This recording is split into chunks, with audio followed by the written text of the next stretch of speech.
I have 10 under $50 Middle Eastern fragrances that I've been testing. A few of these I don't really see very many people talk about, so maybe it'll be brand new for you. So if you want to hear my thoughts on these 10 fragrances, keep on watching.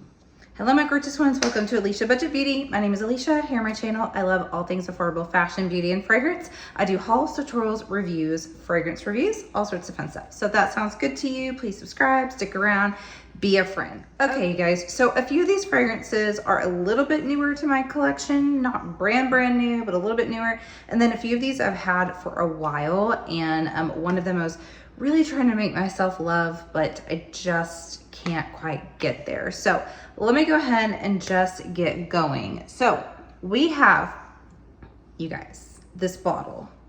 Let's take a moment and appreciate the gorgeousness that is this bottle. I think this is one of the prettiest bottles in my entire collection. And you guys, this baby's like $25. So it's so stinking pretty. So this is Nexa Muse, Musée, I'm not exactly sure how to pronounce that, Rubroka. So this is one that I actually purchased originally. I'm gonna say originally, I didn't get it again. I purchased it off of TikTok Shop. And I knew nothing about it. Basically, I just thought the bottle was really, really pretty, and it was a really, really good price. And I'm happy to be reviewing this for you guys because I've seen some good reviews, and then I've seen some people just say like it does not last. And that is what I thought at first with this.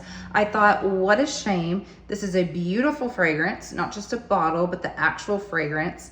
This is a stunning white floral, a white floral done very, very, very well. I love a good white floral. Sometimes they can be really heavy and a little bit cloying, and this one is just so elegant, so feminine, so pretty. But when I first tested it out, within about an hour, I couldn't smell it anymore. And so the next go around, I sprayed it a few times, not just once, on my wrist. After about 2 hours, it was gone. And I was like, what a shame. This fragrance is so freaking good, but it does not last. Actually, just last night, I sprayed this on, I had like a little cardigan, fuzzy at home, being comfortable. I sprayed it on that just a couple of times.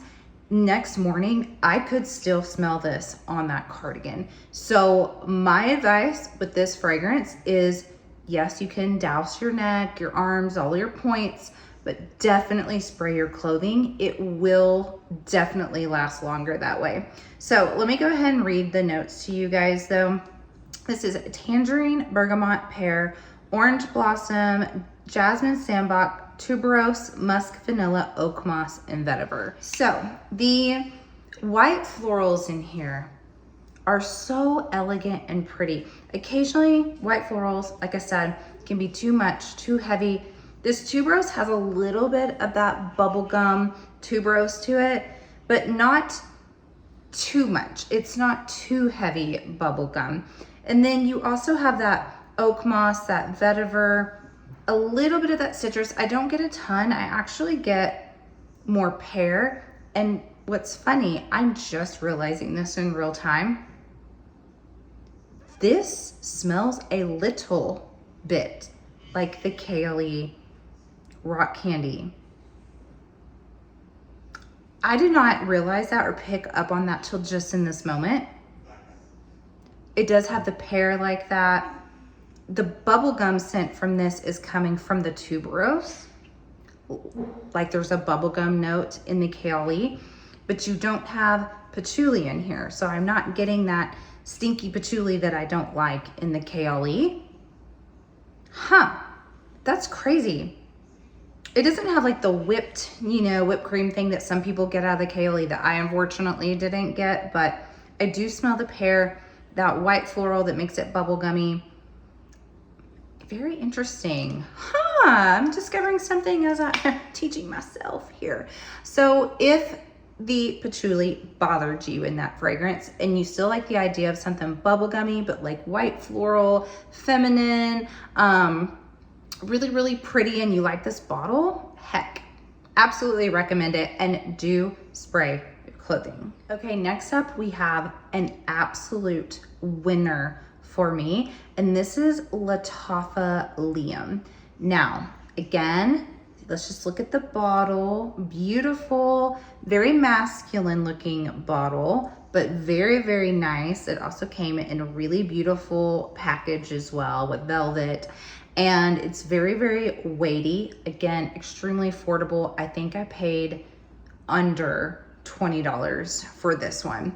So what this is this is a dupe for the BDK Gris Charnel. Now, I do have a sample of the BDK, and I tried that first, and there was something about the opening of Gris Charnel that I did not really like.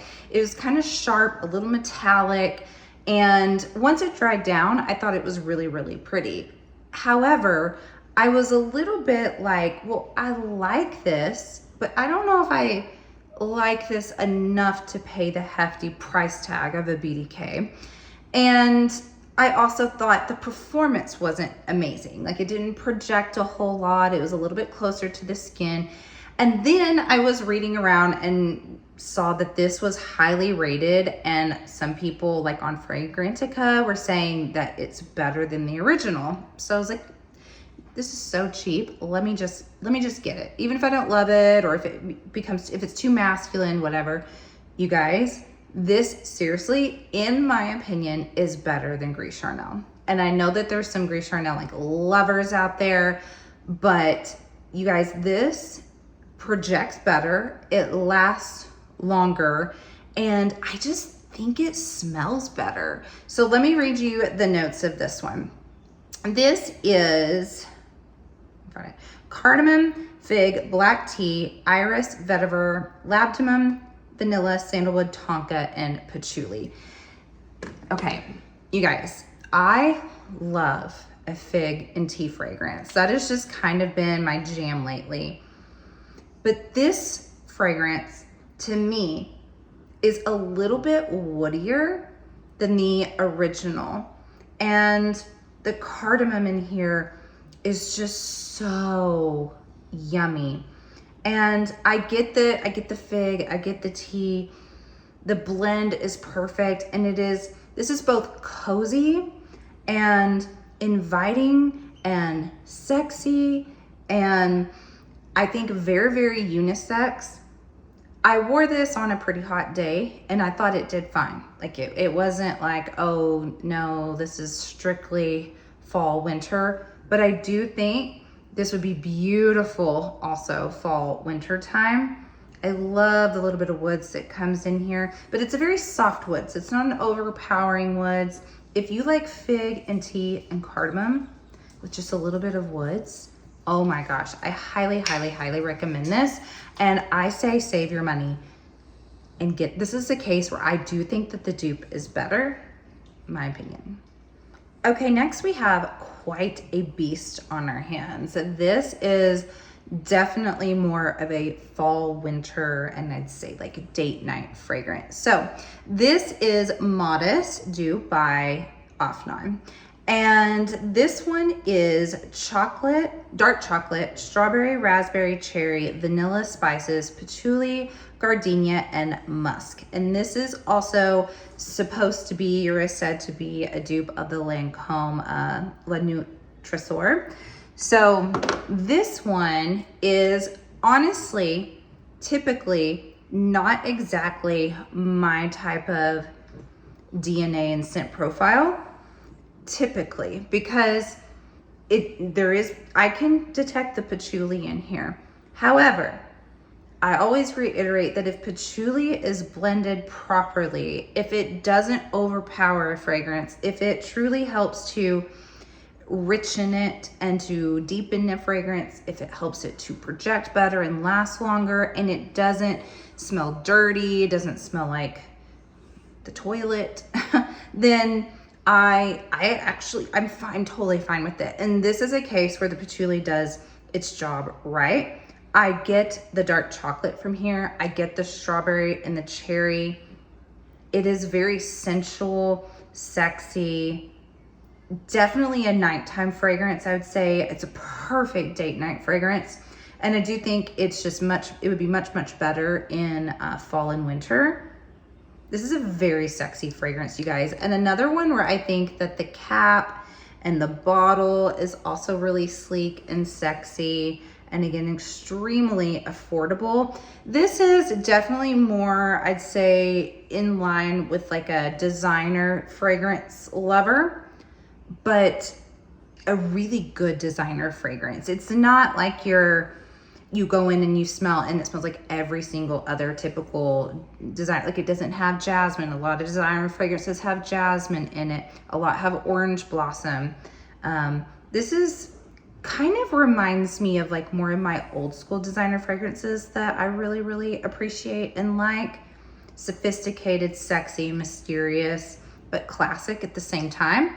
Honestly, this is really, really good if you're looking for a date night fall winter fragrance. Absolutely recommend this. Okay, this next fragrance was actually I was influenced by another YouTuber on here that I adore her and adore her channel. It is Not Another Perfume channel. You guys, she's so, so good. I honestly think one day she will just blow up and be one of just the go-to fragrance YouTubers. She's so funny and so real, has a great nose, a great collection, and very down to earth. I love her, so go follow her. But she recommended this one, talked about it not too long ago, so I decided to pick it up. And it is I Am the Queen by Ard Al Zafaran. And you guys, this is another where like the bottle is so heavy. I could throw this at your head and you would be concussed.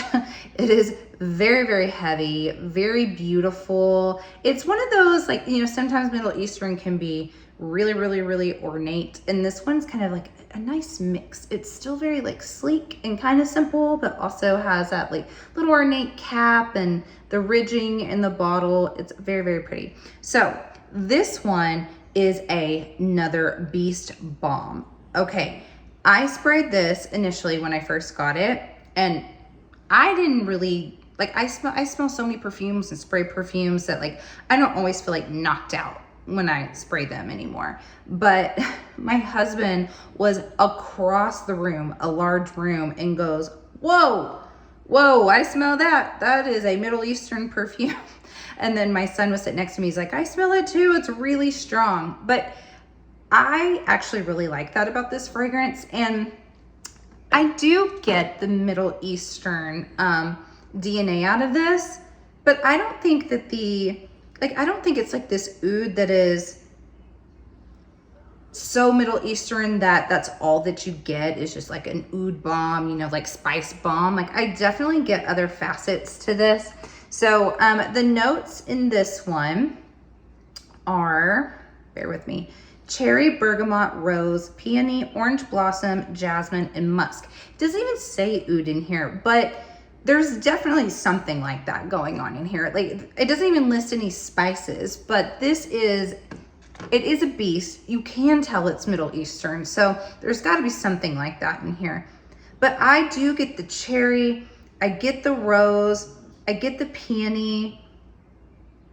I don't really detect necessarily the jasmine as much. Like I think that the cherry bomb in this and the musk with the rose is the most dominant in here. And when I say cherry, don't think like sweet cherry, really. Don't think, you know, even, it's not like a smoky cherry. It's like like a photorealistic dark cherry mixed in with a rose bomb and musk. That's basically what I get from this. And then it's got to be some sort of oud in here. It's not for the faint of heart, I will say that. But if you're someone that you like for your fragrance to announce your presence before you enter a room, if you want people to be like, oh, I mean, I Am the Queen is a perfect name for this. Like it is announcing the queen is entering the room, all bow before her.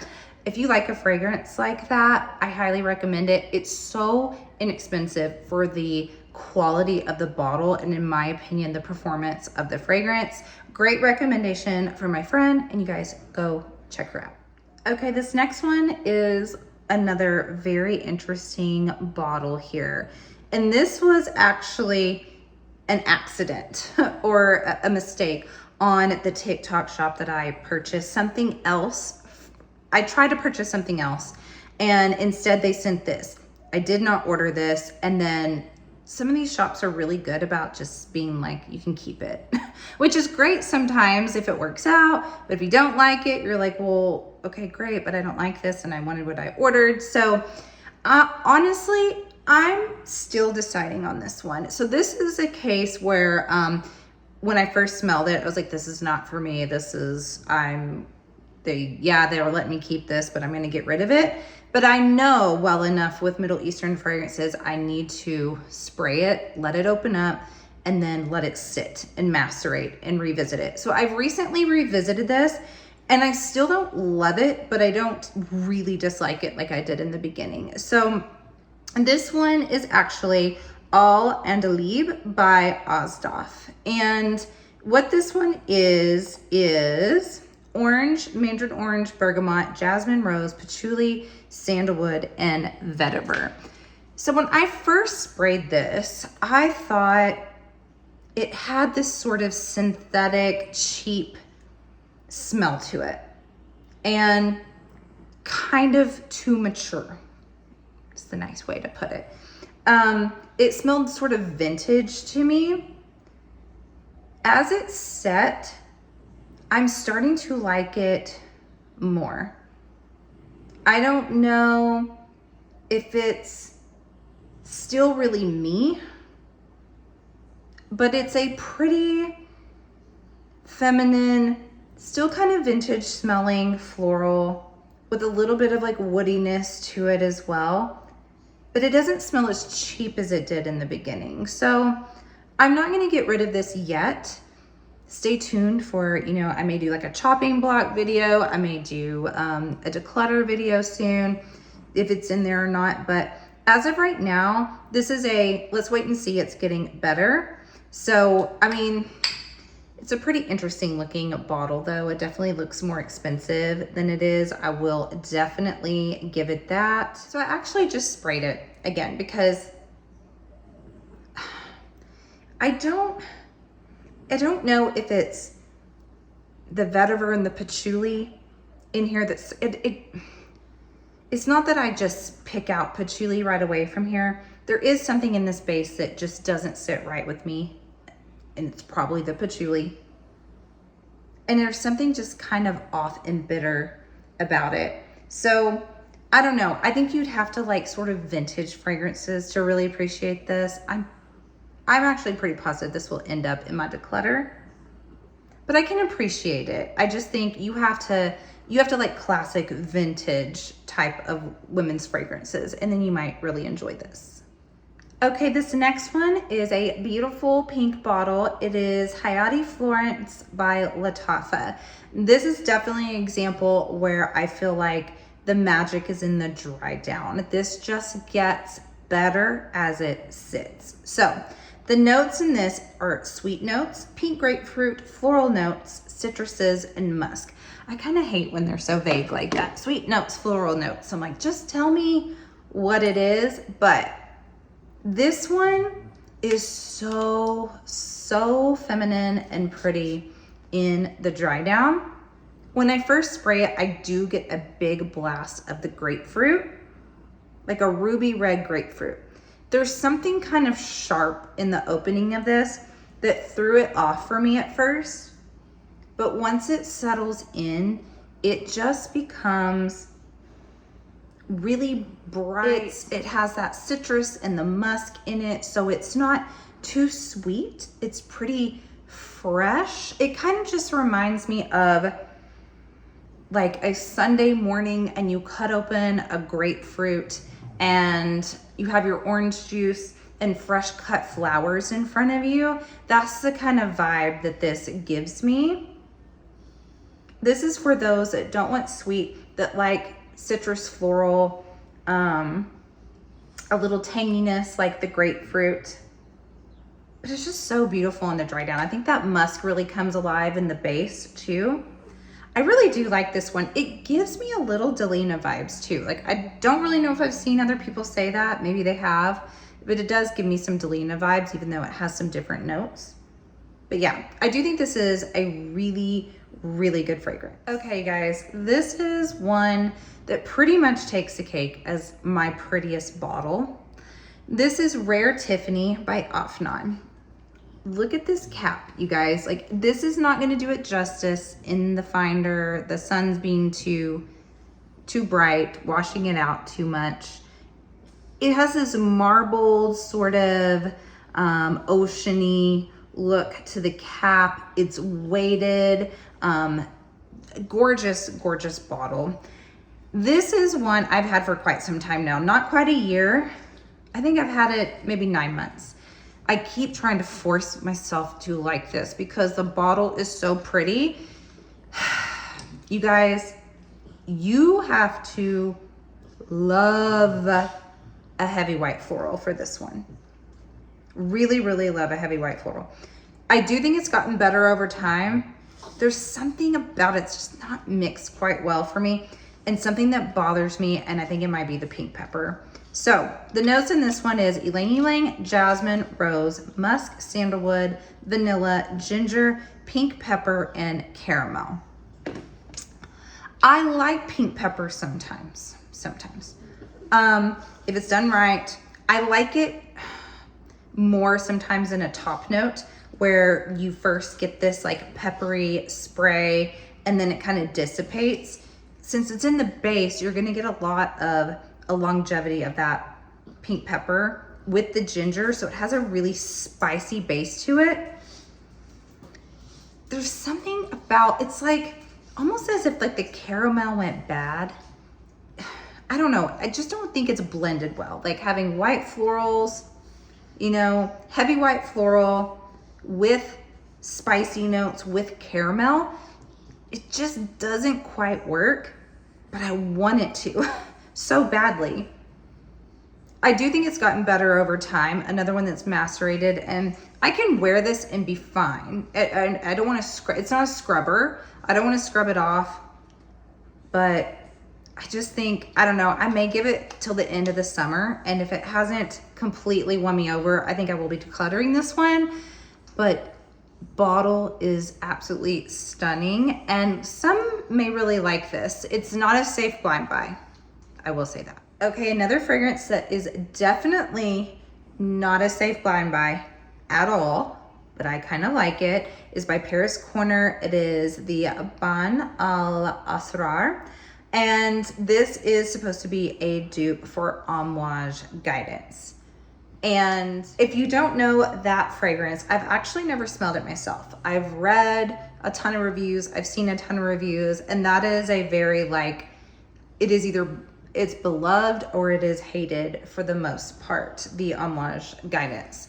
I mean, I know, actually, I read a lot of reviews and saw a lot of reviews that hated it at first and grew to really like it. Similarly, this, I didn't hate at first, but I was like, that is just so weird. This is one of those that confuses the senses, especially I think for like an American girl like me. Something about the mix of the notes in here is something I had never really smelled before. So it took me a while to start to understand it and appreciate it and get used to it, and not just be kind of like hit in the face with something I wasn't accustomed to smelling. So the notes in here are pear, hazelnut, alabama, osmanthus, rose, saffron, jasmine, sandalwood, vanilla, akagala wood, and labdanum. So you get a lot of hazelnut from this. You get this sort of cocoon of exotic scents going on in here. Although I've got a lot of other fragrances that have some of these notes in it, and they don't smell quite as exotic as this one. So I do pick up the pear. I do pick up rose in here, the saffron, the hazelnut, of course. But there's just this thickness to this fragrance, and it's not light and airy. It's very dense. It's very exotic. And it becomes, to me, a little bit addictive. And I think it's because I'm so curious about it, and I want to still keep figuring out exactly what I'm smelling in here, and that I could be able to detect some of these notes a little bit better. And so that's why I keep wearing it and smelling it. And then the more I do that, the more I appreciate it and really like it. Whereas at first it was just, it's so jarring. I have a Merchant of Venice fragrance that's like that as well. It was just like, I had never smelled anything like it. And it can be very, not off-putting, but it just confuses your senses. You know, it'd be just like if you went to another country and they're cooking with spices and things you never smelled before. It can be kind of sensory overload. So that's what this was for me, but I am starting to really appreciate it and like it. So again, not a safe blind buy. If you have smelled, you know, Guidance, I've heard that this is not an exact dupe, but pretty close. Some actually like this better. They say it's not quite as spicy. So it must be, I have smelled some homage fragrances, and for me so far, I haven't found one that I really like. They are almost like a little too exotic smelling for me, a little too spicy. So if you like Guidance, but you didn't want to spend the money, you might try this. If you didn't like Guidance, but you almost did, you might try this. Or if you're just adventurous and you want to smell something you've probably never smelled before, I would recommend it. Again, another one that I think that the bottle is really, really pretty, and I'm glad to have it. I'll keep wearing it, and I'll still keep trying to figure out exactly what I'm smelling here. Okay, guys, we have one of my favorites of these 10. I love this fragrance so much. This is Paris Corner, the Emir collection, and this is Rifaaqat. You guys, so this is supposed to be a dupe for Baby Cat. I've never smelled Baby Cat. I know it is a cult classic, much beloved, hard to get your hands on it. And I've heard from those that have smelled both that this is spot on.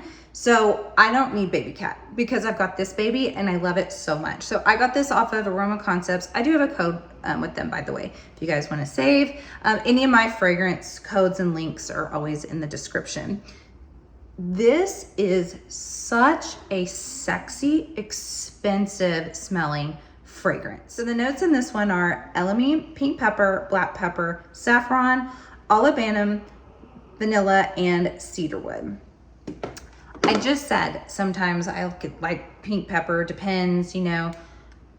This is a fragrance where the pepper notes are so exotic and expensive smelling in here. It adds this, well, it's called pepper, but it adds a pep to the actual fragrance. Like, you know, when you add actual like black pepper to your food, just to give it that extra something that like it needs something. And then when you put pepper, you're like, there it is.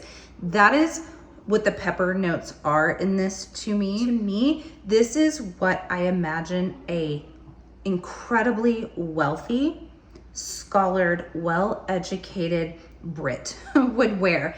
I consider this a library fragrance, a dark library with massive floor to ceiling. You've got like the sliding ladder going across of all of these like vintage historical books that have been around for ages, and you've got some archaeologist who is mega wealthy. I am going off on a tangent, but this takes me places.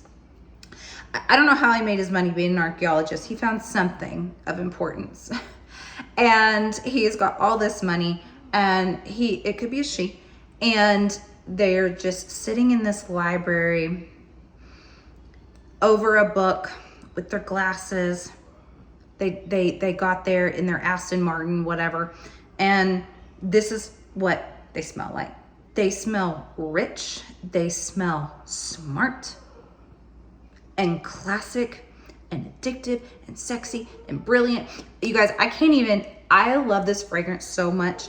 It is so unique to my collection. The only other thing I have in my collection sort of like it is my Bois Vanille by Serge Lutens. That is another fragrance that gives me academia, gives me library wealth. This one is so freaking good. It would be different for a lot of people's collections, I think. So I don't think it's so out there. It's not like the last one where I'm like, I don't know if this is a safe blind buy if you're only a super sweet, if you're only like super floral, maybe not. But if you just want to try something different and you want to just smell like the smartest and richest person in the room, this is for you. Rifaaqat is so good. I love it so much. Okay, you guys, last one is absolutely another one of my favorites that I feel like is a hidden gem. I do not know why more people do not talk about this fragrance. It is incredible. It is Lattafa Kashaf. Okay, another super, super heavy bottle, like definitely weapon of destruction here. And this is another fragrance that smells so freaking expensive. It smells so niche and expensive niche. You could blindfold me, have me smell this, and then have me smell all of your, top niche fragrance houses that run anywhere from $200 to $500 a bottle. I would absolutely think that this fits in with it. This is a blackcurrant, raspberry, saffron, oud, musk, sandalwood, some spicy notes in here. This is the ultimate fall winter fragrance. I cannot wait to wear come fall and winter. I've had it now for about a month. So I haven't had it in its prime season of wear in fall and winter. But this is fruity in the black currant. It almost has like a blueberry, like blackberry, black currant, sort of blueberry vibe, deep, rich, jammy with the saffron spice in here. But then you have the woody notes that it truly smells to me like you are in the woods and carrying your little basket and you've got all the pine around you and everything, and just, the wooded trees, and then you're picking off fresh blackberries and putting them into your basket. And that is what I get from this. It's so like elegant and refined, but photorealistic. It's the perfect mix of rich, deep, dark berries with woods. It is beautiful. I think it's perfectly unisex. I think, again, you could tell me this was $300 and I would absolutely believe you. It performs so well. Cannot wait to wear this in the fall and winter time. Cannot believe more people do not talk about this fragrance. It's so cheap too, and it's incredible. A hidden gem, absolutely. All right, you guys, so those are 10 of my affordable Middle Eastern fragrances that I've been testing out over some time. Pretty much mainly hits here. Just a couple that I'm like 2 on the chopping block for sure. The rest of the 8 I just really, really enjoy. Thank you so much for watching today. Let me know which one of these you're the most interested in the comments. And as always, have fun shopping, budget shopping. Bye.